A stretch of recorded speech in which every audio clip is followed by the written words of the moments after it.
ар бир айдын 6-сы Кудай буйруса насип экен кайрадан башталды. Убакыт өтүп сиздер дагы сагынып дегенде биз де сиздерди сагынып мына кайрадан жолугушуп отурабыз. Рахмат сиздерге, кош келипсиздер. Майраңыздар менен.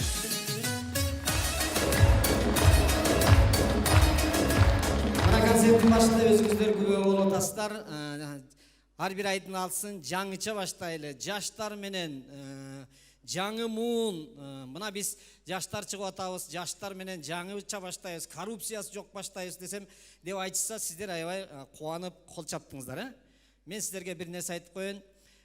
Ошол жаштардын аркасында баары бир биз турабыз. Ал жөн эле сиздерге мындай. Көзүңүздөргө мындай жаштарды көрсөтүп коюп, өзүбүз ишти кыла беребиз да биякта.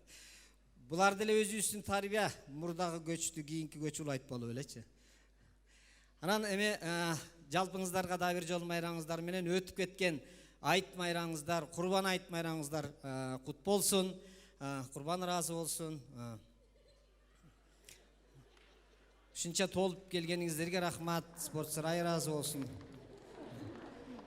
Кече курбан айтта мен келинчегиме айттым да. Соопчулук кылып мусулманчылык жолу бар ушундай. Бир кой союп кыйналып аткандарга таркатып коелу. Десем сүйүнүп, жакшы болду деди. Кояп келип сойдук.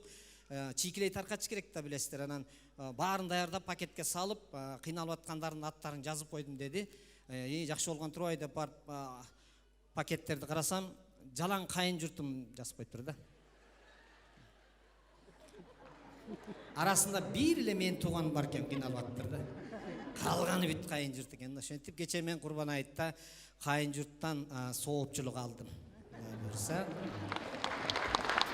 Шундан кийин эле айымдардын күчтүү экенин мен дайым айымдар жөнүндө айтып келип улам эле таң калчу болдум да. Ушул айымдардын мүнөзүн таң калып бүт албай койдум да.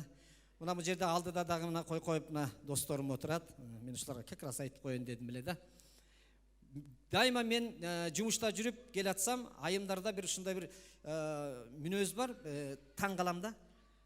Өзүң 5-6 километр алыс жакта жүрөсүң үйдөн. Анан үйдөн телефон чалат. Келатасыңбы дейт. Ооба десең. Келатсаң үйдүн жанында кайрылып комоктон нан ала келчи дейт го. Ушуга эле такыр түшүнбөй койдум да. Мындай өзүңөр чыгып нан алып алсаңар болбойбу мындай келбечи. Обязательно ошол жактан 5-6 километр келип анан нан алып келиш керек экен. Мен эмнеге ушинтип эле айтат экен десем, көрсө башка экен. Түпкүлүгү башка экен да. Көрсө тияктан келет, нан ала келчи деген сөз, ал үйгө кел деген эле сөз экен ал. Ал сен келбесең биз чай ичпейбиз. Сени күтүп отура берелиби? Тезирээк келсең чай ичели деген эле сөз экен да. Башкарып турат экен аял заты. Мен ушуну билбей эле жүрүптүрмүн да. Мындай көп бир башкача бир мүнөздөр бар экен да. Билдирбей эле башкара берет экен. Мына үйдө кечигип келатканда дайыма бир эле мүнөздө телефон чалат. Аялдар ушундай болот мындай. Саат 9-дан өттү, 10-дан өткөндө эле мынтет. Каяктасың эми, саат 10 болуп кетти го, белбейсиңби эртерээк? Болбойсуңбу эми? Кечип эле жүрө бересиңби? Ушундай дайыма звонить этет, анан бир күнү минтип калат. Кандай келатасыңбы? Жакшыбы? Келсең чай ичели дедик эле. Мына кичинекей кыздар келаткан экен, уулдарым келат, раз кечирип коесуздар.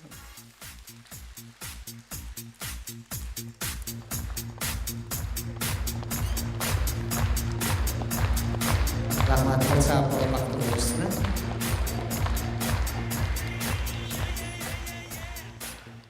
Азыр мындай коюп турайын, кечирип коесуздар, Борончу да көп калган окшойт, берсе жерге коюп койду дедиңиздер. Сүйлөнүп турган жакшы көрөбүз го өзүндөй. Бир күнү жай айтып калат. Үйгө келсең жакшы болот эле, кичине чай ичели дедик эле деп калат го. Эгерде аял киши ушинтип күндө урушуп жүрүп эле жай эле сүйлөп калган болсо, досум сага айтып коеюн. Значит, бир где-то бир 4-5 миң сом акча керек болгон болот да. Ушундай ситуацияга жараша өзгөрүп турат экен да, мүнөздөр ушундай. Анан дагы бир күнү келсең, андан да жайраак сүйлөп эле, тамак даяр болуп калды, бүгүн чогуу балдар болуп баарыбыз күтүп атабыз, чогуу ичели деп калса, анда бир 15 миң сом керек. А эгерде сен бир күнү келгенде дасторконду жайып, жакшынакай алып, тамакты да жазап, өзү да жакшынакай кийинип алып эле, өзгөчө эле настроениясы жакшы болуп эле сен тосуп алган болсо, досум, анда уже бир нерсе сатып алган. Анда уже поздно. Уюн чыкпай тамак жебер. Ал ошол моментте маңдайың отуруп алат. Сен тамак ачасаң маңдайың отуруп алып, ушундай кылат. Ошол моментте эркектер эмнени ойлойт дебейсиңерби? Эркек тамак ичип атып ичинен ойлойт, улам аялын карап коюп, "Неле мени мынча карап калды? Беркини билип калганбы бале болду мен?" Аялдын ой башка, анын башка сюрпризи бар. Тезирээк тамак ичип бүтүп кал, антип успейт этпей каласың. Сен сюрприз башталып кетет да. Жаңы тамактын жарымына келгенде, азыр бир нерсе айтайынбы сага деп шарттын аркы үйгө кирип чыгат дагы, аркы үйдөн 1,5 миң, 2 миң долларлык шубаны кийип чыгып алат, айланып мына. Кандай экен? Жарашабы? Ушундо жарашабы дегенде жанагы бир баасын көрдүң да сразу кийип чыкканда. Ошо баасын көргөндө өңүң бозоруп, бетиң кыймылдап туруп, анан кийин жарашат деген сыяктуу бир үн чыгып кетет да. Сен баасына жараша үн чыгып кетет да мындай. Ошондо сени алдырыш үчүн 3 айланганча айтып бүтүп коет. Жамиланыкы дагы бар ушундай. Сабираныкы экөө.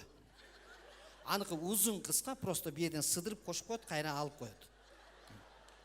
Меники болсо ушуну алайын дедим. Канча болду албаганым. Уже алып беришиң керек. Антпесе бол согуш чыгып кетет, билесиң.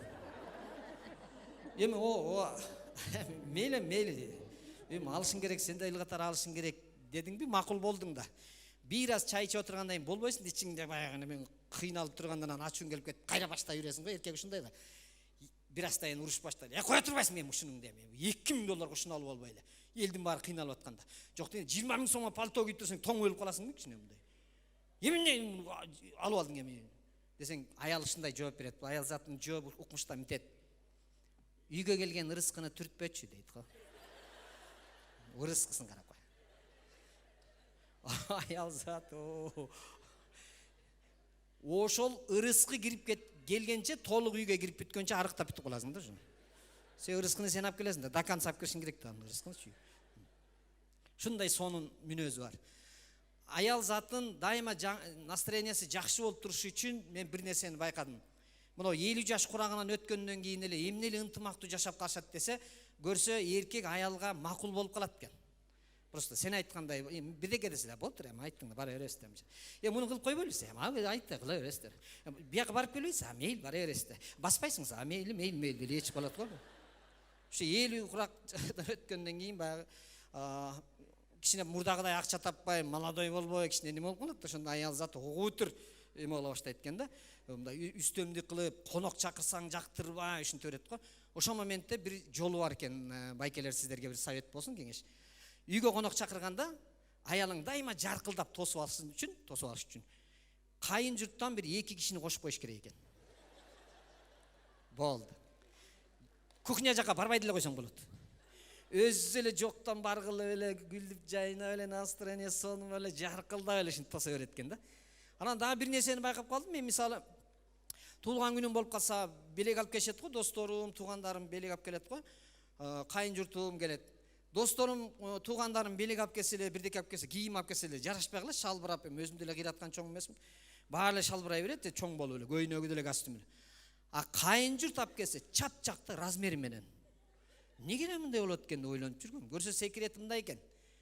Аялың өзүң акчаң эле акырын алып коет экен да, туугандар келгенде берип коет экен.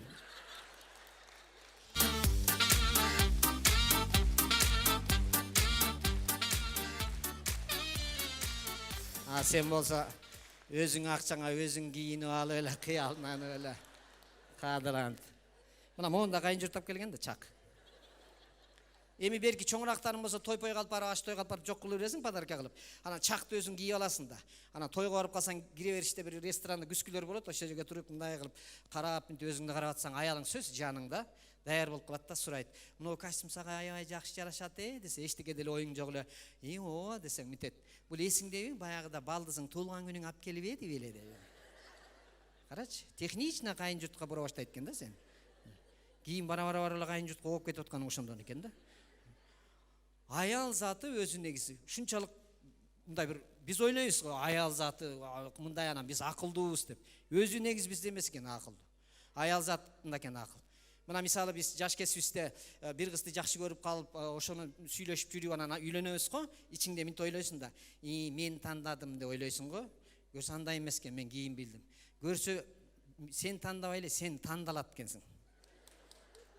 Сен жаксаң гана сага турмушка чыгат экен. Жакпасаң башка бирөөнө чыгып кетип калат экен ал.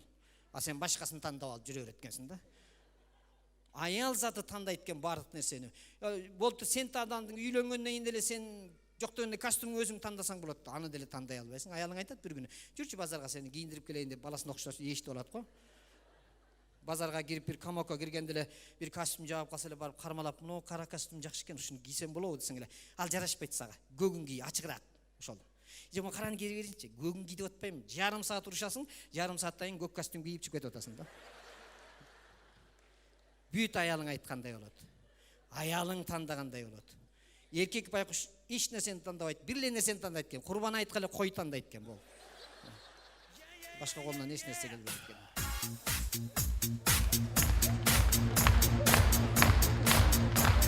Анан эми жыйынтыктап атып мен бир нерсени айтып коеюн деп атам. Айымдарга такыр түшүнбөй койдум, мен ушуну сурап алайын дейм да. Мына эрте менен таң атты, таң атары менен сразу болбогон нерседен уруш баштайсыздар да. Болбогон нерседен мисалы, карачы эшикти бир айдан бери айтып атам, эшик чыйкылдайт, эшикти жасап койбойсуң, колуңан келбейби? Элдин эркегин карачы, ушуда колуңан келбейт. Ушул эшик. Эрте менен чай ичип жүргөндө жалаң эшик менен урушат дагы, жумушка кетесиң, жумушта иштеп атсаң, түштө звонок этет. Алло, эмне болду десең, жанагы эшикти айтпадым беле, унуткан жоксуңбу, жасап кое бергени. Унутпа дейт. Болтур деп коесуң, кечинде жумуштан кийин чарча үйгө келип, эми тамак ичейин деп отурсаң, кайра баштайт. Эсиңен чыгып кетти, майала келген жоксуң, эшикти эмне бит койдум беле. Эшикти мит койду беле. Ушундай урушуп, эртеден кечке чейин ушинтип урушуп туруп, эң кызык жери кечинде балдардын баары уктап анан экөөң калып калган учур болуп калат го, жалгыз. Ошол моментте мынтип сурайсыңар го, мени сүйөсүңбү депчи. Эмне бул издевательство? Жок, сени сүйбөйм, эшикти сүйөм мен. Мен бир нерсени айтайын дедим эле. Биз эркектер ала бармаң, кичине мындай, чынын айтканда, орусча айтканда тупойроок болобуз да биз. Эгерде бир нерсени айта турган болсоңар, айландырбай эле, жөн эле айтып эле койгулачы. Антпесе биз дайыма урушкан сайын эшикти чыгарып жүрө беребиз. Ар тазалап, бет тазалап коюп. Майрамыңыздар менен кош келипсиздер.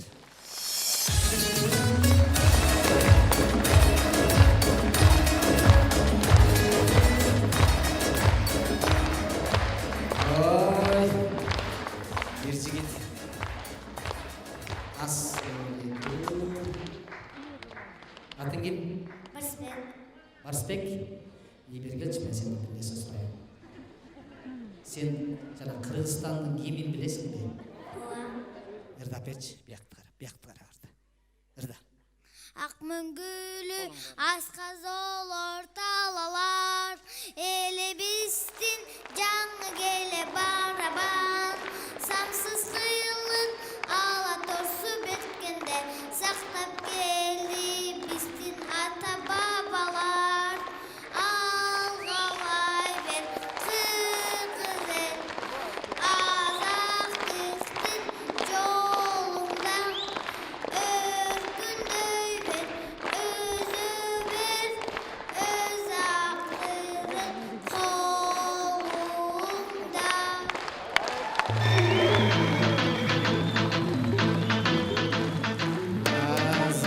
Азамат. Нема? Атың ким дедиң? Барсбек. Барсбек, сен гимнди мындай ырдашың менен сен чото депутат боло албайт окшойсуң. Сен туура эмес ырдайт экенсиң. Антип ырдап айтма, мынтип ырдап айтма. Алгалай бер Кыргызстан, өз тагдырың өрүндө. Өзүң жөлүң өзгөндөй, өз тагдырың жолунда.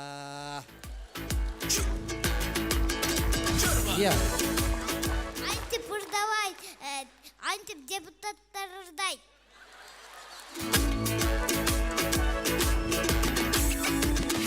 Болча узат болча. Азамат мына.